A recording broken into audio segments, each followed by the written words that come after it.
Good morning! Ngayon nga ay araw na sinipag ako. Dahil mula nung nagtrabaho ako ay hindi ko na naasikaso na linisin tong bahay. Kaya ngayon ay bawat sulok ng bahay namin ay aking kukutkutin at napagtripan ko nga itong divider namin na putulin na lang at ayan nga yung pinagputulan niya sa labas. At ito naman mga bangko ay binago ko ng kulay. Dahil mag-isa nga lang ako ngayon dito sa bahay kasi pumasok yung aking mga Junakis. O, sinong nakaka-relate dyan na mas sinisipag pag ikaw lang ang naiwan sa bahay? Ito nga yung ginamit kong pintura sa bangko na kinulayan ko.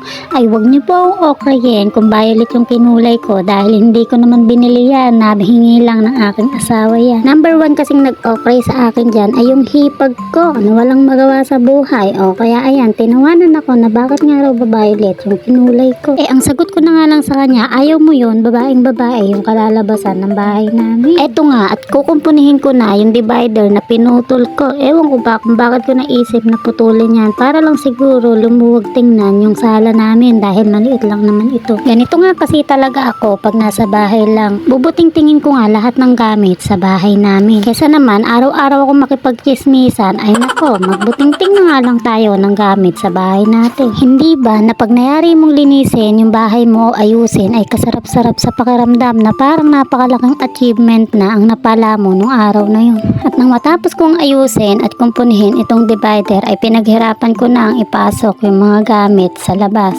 At inayos ko na nga rin sa loob itong mga bangko na to at ngayon naman ay magpapalit na ako ng kurtina dahil ilang buwan na atang nakakabit yung kurtina namin dahil nga may trabaho ko, di ko siya naasikasong palitan dahil ngayon nang wala muna akong trabaho ay maaasikaso ko na araw-araw itong bahay namin. Pink na nga lang yung ikinabit kong kurtina dito dahil violet nga yung upuan na kinulay ko. Nang sa ganun nga ay ma-achieve ko na magiging babaeng babae nga yung bahay namin ngayon dahil yun nga ang sinabi ko sa hipag ko. Ang sarap-sarap nga sa pakiramdam na habang nililinis mo ang bahay mo ay napakasarap ng pagmasdan pag ito ay natapos mo nang ayusin at kumpunihin. Dahil gusto ko nga kasi na kahit kapangit ng bahay namin ay lagi ko siyang naayos.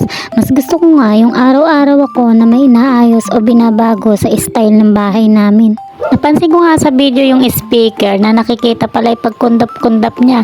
Kaya alam niya na, nagpapatugtog ako niya ng malakas para naman masaganahan ako sa pagtatrabaho, diba? Pansin ko nga dito na yung divider ko, tungkab-tungkab nga yung kulay niya. Kaya naman kapangit tingnan. Kaya nung may makita uli akong tirang pintura ng asawa ko ay dali-dali kong pininturahan yan. Pero kinabukasan ko na siya pininturahan kasi sobrang pagod na rin ako at inabot na ako ng maghapon sa pag-aayos pa lang ng bahay. At finally, ito na nga yung final look niya.